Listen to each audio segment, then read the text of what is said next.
Hey creative friends, welcome to my channel. And today it is the icky day outside. It's like raining and we've had thunder and lightning. So it's not a great day. And my friend Linda gave me this amazing box of beautiful apples, and these are right off the tree by her pond. So I was excited about these, but what I wanted to do, I've been pondering what I want to do with them. And I decided that because today, being all icky outside, I feel like making some apple butter. But I just want it to like make the house smell fabulous, and I know that it's going and it's going to be delicious and it's going to be wonderful. So I got my slow cooker out, see back there? So I'm going to make apple butter in my slow cooker. So what I'm going to do first, I'm going to wash all these apples, and then I'm going to chop them. Well, they're going to end up being chopped into smaller pieces. And I feel like I want to leave the peels on, at least half of them, because I actually like the peels, little bits of peel in things. I like it that way. So I'm going to do that. I'll come back when they're all ready to go. And the second thing is the peels that I take off, I'm going to dehydrate those so that I can grind them down, and I can put them in things like, or I can just crush them up and I can put them in things like muffins or banana bread with apple peels. So good. Anyway, that's what's going to happen. So I'm going to go wash these and chop them all up, and then I'll bring you back. All right, I've got these all cut. Most of them are peeled. One of the reasons why I like to leave the peel on, first of all, I think it gives it a kind of a nicer color, but also there's a lot of pectin in the peel, and so that just gives it more, more body. It's not as runny in my mind. So I leave peel on about half of them. I've cut them up in just random sized chunks. Now this is my own thing. I'm just going to tell you what I put in it.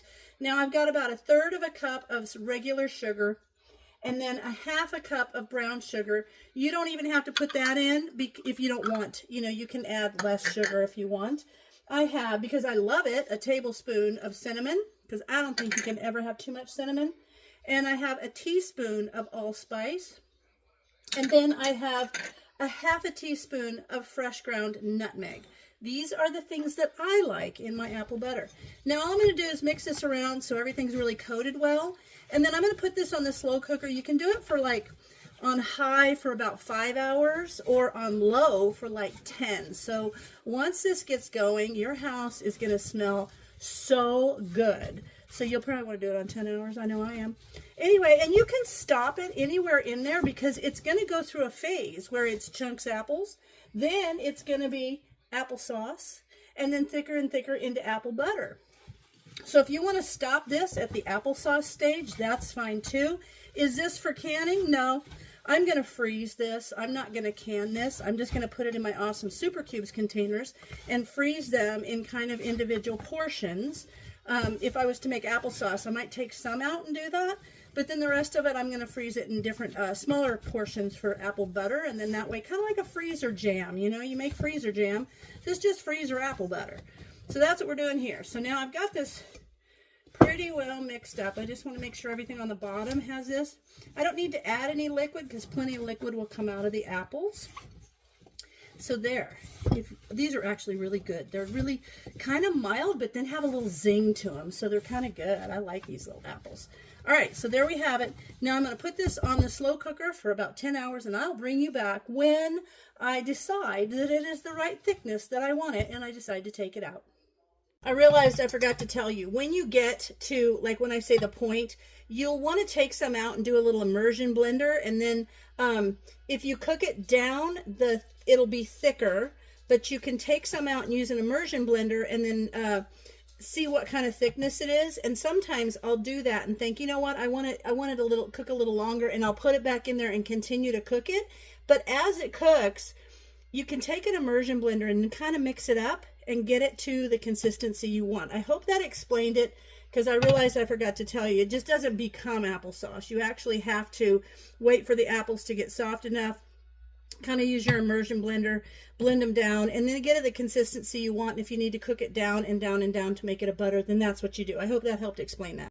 So this has been going several hours, and I want to show you every time I stirred it, these apples are really soft, and so they broke down. So I don't need to use an immersion blender with these, but you can see how liquidy it is. So basically, the softer the apple, it'll break down. If it's a firmer apple like a Granny Smith or something, you might have to use an immersion blender. But this is just what has happened, and it smells phenomenal. And this is actually kind of a nice chunky applesauce consistency, which I'm making dinner. I might just put a little bit of warm applesauce in a little side bowl while it continues to cook down, because now it's just to the point that it's going to have to continue just to keep cooking down until it's that nice thick apple butter consistency. So I just wanted to show you where we're at and the condition of the apples, just with some stirring periodically. And it smells so good, and I know it's going to taste so good. So there you have it, and I'll bring you back when we're further along. I just wanted to show you, I was putting together dinner, and this applesauce, well, it's the apple butter, is at the perfect applesauce. It's a little bit loose, but it's an applesauce kind of stage, nice and hot, super cinnamony, super good, and I think it would be great with my soup and cornbread. So we're going to have a little bowl of this with our dinner while the rest of it continues to cook down into apple butter. So I went ahead and finished with the apple butter. I just let it cook and cook and cook until it got the consistency I wanted, which was not super thick, but not as loose as applesauce. So it's kind of in between, and I did that for a reason. Number one, you could can this if you want. Just follow the apple butter recipe in an approved source like USDA, National Center for Home Food Preservation, or Ball, that kind of thing. But I wanted to freeze them, so I'm using my super cubes. And if you want to know more about super cubes, look at the link in the description, because they're awesome. I am loving them, and I use them for so many things. But what I did was I took some of the apple butter and I put it in the little super cubes. It is 2 tablespoons. Why would I do this? I actually put a little bag. This is apple butter, 2 tablespoons, because I am going to keep these in the freezer in my kitchen, right there by where I do my prepping and my cooking.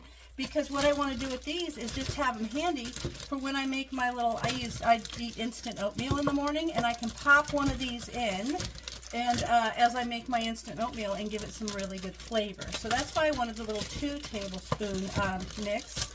And you can see right there how easy they come out of those super cubes. I love them.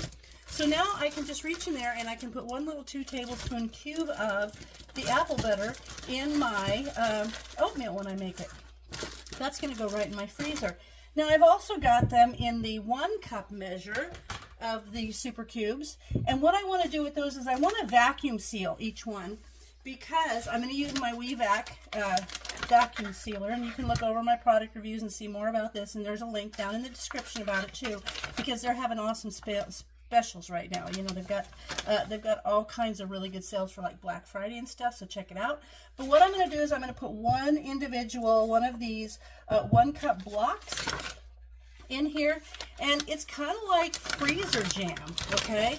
Like if you're making freezer jam. I could probably put 2 in each one of these bags and conserve a little bit of space, but I want to have them individual so I can take them out and thaw them, and I can use them for all kinds of things. And I'll tell you what, one thing that is super good is to have apple butter on pancakes. So just spread it on your pancakes or your waffles. It's awesome.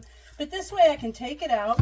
I can set this bag in the fridge and let it completely thaw, and then just open it up and use it for pancakes or toast or whatever else I want to use them on. So I'm going to go ahead and vacuum seal those, and then I'll show you what they look like when they're done. So I've got these all sealed. This one I'm just going to leave the little 2 tablespoon measures in a bag here in my refrigerator freezer, because in the morning when I make my little packet of instant oatmeal, I can pop one of these in here, and yes, it will be cold. So yes, I'll have to put it in the microwave to heat it up. Fine. The rest of them, all 4 of them, I sealed like this. And I like this because if I'm not in the mood to can, believe it or not, there is once a time or two that I'm not in the mood to can. Freezing something is perfect, and freezing it in 1 cup increments is perfect. This is about like a pint jar if you were to do freezer jam. But instead of doing that, I like to vacuum seal it and then put it in one of these bags like this. A zip top bag, says apple butter. And I'm going to zip this up. And now I can kind of snug that right into my freezer, boop, right there, and I've got 4 cups of apple butter ready to use. So I love it. I'm excited to use this in my oatmeal. I'm excited to just pull this out and have apple butter for all kinds of different things. So I hope you guys give this a try, and if you do, let me know how it turns out. And as always, thanks for watching, and I'll see you in my next video.